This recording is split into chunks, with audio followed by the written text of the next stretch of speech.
The MSF was created in 1986 with the goal of empowering people with MS to be active participants in their own health and well-being.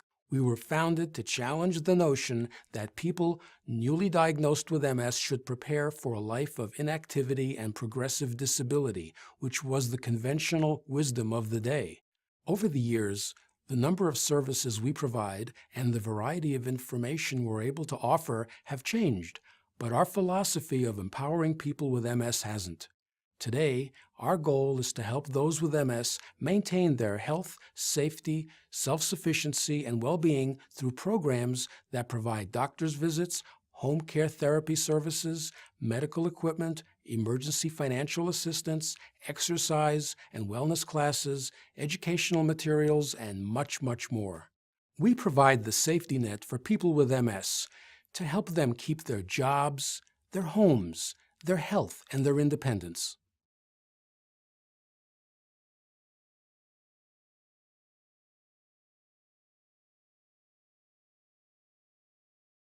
Our purpose is to improve the quality of life of people with MS.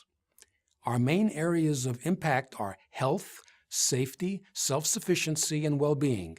Each of our programs addresses one or more of these core needs. So, our primary objective is to make these no-cost programs available to all people with MS who need them but can't otherwise afford them. The sad reality is that the demand for our services will continue to grow.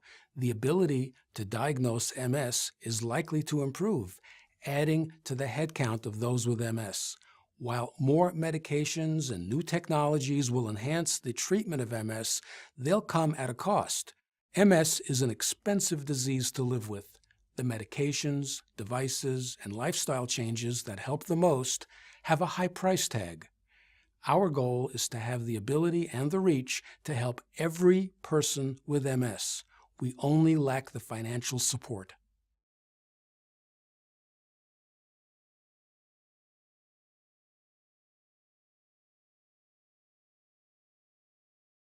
The MSF has the broadest range of nationally available programs and services for the MS community of any organization within our cause. We're in the unique position of being able to respond quickly to any critical needs a person may have. Plus, we've been on the front lines of service for the MS community for decades. When new issues or needs arise, we learn about them right away, and because of our experience, we come up with innovative solutions. Unlike many other organizations, the MSF administers all of its national programs and services from one central location. This business model cuts down on administrative costs and eliminates a lot of the red tape in getting things done. It also makes it easier for us to adapt to changing needs and avoid duplicating efforts. Rest assured, your contribution will go directly to help those in need and not to fund operating expenses and overhead.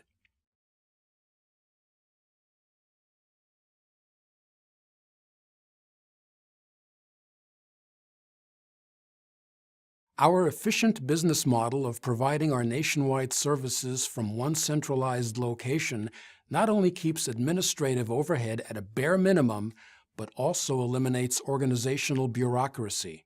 Call us old-fashioned, but we still prefer one-on-one personal service. Each person who receives services from us speaks to a caseworker who not only helps with their immediate need, but also learns what other needs may have to be addressed. Very often, people receive multiple services from the MSF, making a real positive impact on their quality of life.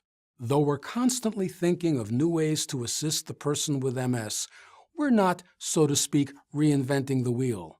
Operating from a national headquarters, we contract with licensed vendors to deliver services to our specifications in areas where we don't have a physical presence. This allows us to focus most of our energy on our main purpose, to help people with MS achieve a better quality of life.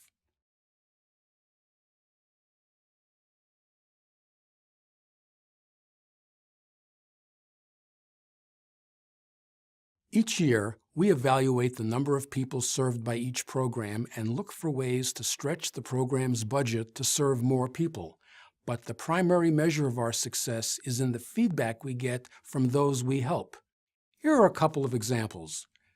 Peter from North Dakota says, "I greatly appreciate the support I've received from the MSF. Having this chairlift for my power chair is truly a blessing for my wife and I. Having her push a 240-pound man in a transport chair has been difficult for her. We're now able to get out of the house more often." Jenny from New York writes, "I want to thank you for coming to my rescue. Your assistance with my rent this month will keep a roof over our heads until I can get back to work. You truly made a difference, and it's much appreciated." There are many more stories like these that let us know that what we're doing is improving the day-to-day lives of people affected by MS.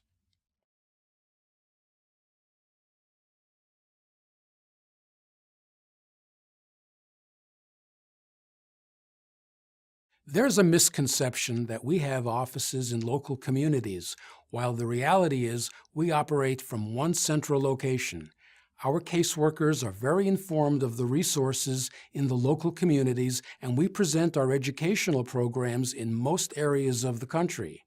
We're sometimes confused with the other MS organizations. While there are others that have some overlapping goals, their operating systems are different than ours. They also contribute funds to research geared towards finding a cure for MS. While we all look forward to the day there is a cure, our focus remains on improving the quality of life for the person with MS today. Also, many people do not know what MS is, or they confuse it with another disease that sounds similar. Spreading an understanding about MS and how it affects people is part of our mission all year long.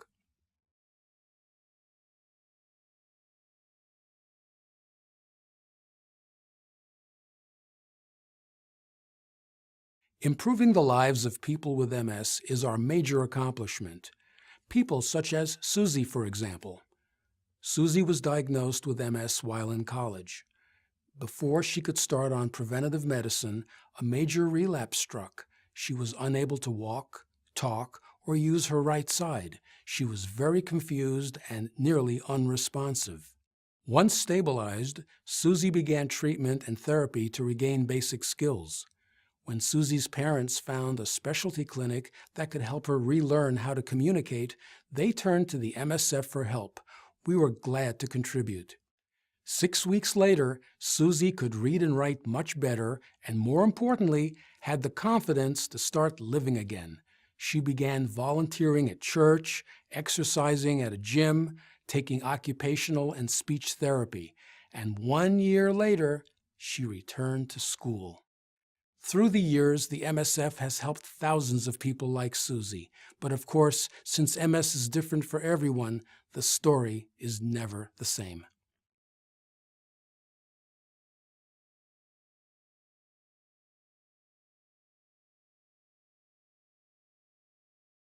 A lack of adequate funding to fill unmet needs has been an ongoing challenge. Periods of downturn in the national economy and factors such as rising unemployment rates have increased the challenge at times. Unfortunately, these external factors also make needs rise. Many people don't know what MS is. They don't know it's a chronic, often progressive disease of the central nervous system, that it can impact so many different areas of life, or that there's no known cause or cure for it. Yet, about 200 new cases are diagnosed each week, mostly in people who are in the prime of life. The MS population in the U.S. is estimated at 400,000, but experts believe the number is much, much higher. Getting funding for a disease that is often misunderstood and likely underreported is definitely a major challenge.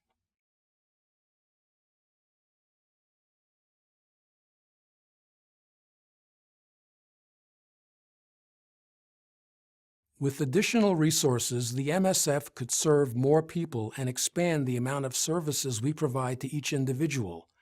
Many people who contact us have needs in many areas of their lives. Sometimes these needs aren't urgent, but other times they are. When MS attacks, the situation can be critical. Imagine waking up one morning and not being able to move your legs or see clearly. Your thoughts are jumbled, and you're in pain. An MS attack is not the same for everyone, but it can be severe. Then the need for assistance is immediate. This is one area where we'd provide more assistance if we had additional resources. The bottom line is, we already have a system in place to quickly and efficiently respond to calls for help. We just need more funds so we can help more people.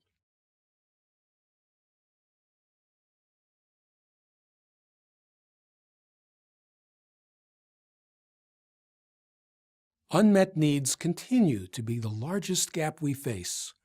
A person who has MS is often on many medications to treat the symptoms and disease progression. Ideally, they're cared for by an entire team of healthcare professionals. Yet, most people with MS can't even afford to take care of their basic medical needs. The MSF now has a program to assist with copayments, but we don't have enough funds to fill this gap. Other needs include a program to help people apply for Social Security disability, and one to assist in obtaining vocational training. And finally, we need to do more for our children with MS, those under the age of 18. Pediatric MS grants and awareness initiatives spotlighting our young MS population would help us better understand how pediatric MS may be different. After all, we don't want our kids with MS to change their dreams.